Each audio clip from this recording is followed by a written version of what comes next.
জীবন্ত শ্যামসুন্দরী মায়ের নতুন মন্দিরের ঠিকানা মুকুন্দপুর বাইপাস থেকে 1 মিনিটের দূরত্বে অভিদীপ্তার 1 নম্বর গেটের বিপরীতে ইনস্টিটিউট অফ ম্যানেজমেন্ট স্টাডিজের পাশ দিয়ে দুটো বাড়ির পিছনেই মা শ্যামসুন্দরীর নতুন মন্দির বিরাজিত।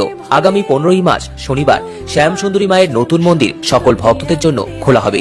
আসুন আমরা সকলে মিলে মায়ের নতুন রূপ দর্শন করি। মা তার সেবায়িতদের আদেশ দিয়েছেন যে যেহেতু মা শ্রীহীন অবস্থা থেকে এই মন্দিরে এসে শ্রী পেয়েছেন, তাই এই পৃথিবীতে যারা শ্রীহীন তারা প্রত্যেকে এই মন্দিরে এসে মাকে দর্শন করলে নিজেদের শ্রী ফিরে, আর যাদের শ্রী আছে তাদের শ্রী অক্ষয় হবে বা বৃদ্ধি পাবে। হ্যালো বন্ধুরা, এতক্ষণ তো দাদার কথা শুনলে। শ্যামসুন্দরী মা কবে প্রতিষ্ঠিত হয়েছে, কোথায় হয়েছে? হ্যাঁ, ঠিকই শুনেছেন, 15ই মার্চ প্রতিষ্ঠিত হয়েছে। আমরা যাব। জয় শ্যামসুন্দরী মায়ের জয়। মা গো, সবার মঙ্গল করো, সবাইকে ভালো রাখো। এবার ঠাকুরমশাই কি বলছে মন দিয়ে শোনো।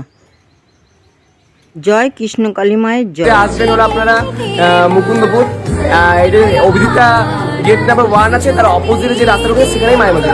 শিয়ালদা থেকে একটা বাসে আসা যাবে, হাওড়া থেকে একটা বাসে আসা যাবে, সমস্ত জায়গা থেকে মায়ের মধ্যে আসা যাবে। যাদবপুর স্টেশন থেকে অটো করেও আসা যাবে মায়ের মন্দির। সবাই আসুন, আপনাদের মা আপনাদের অপেক্ষায় বসে আছে। জয় মা শ্যামসুন্দরী, সবাই ভালো থাকবেন।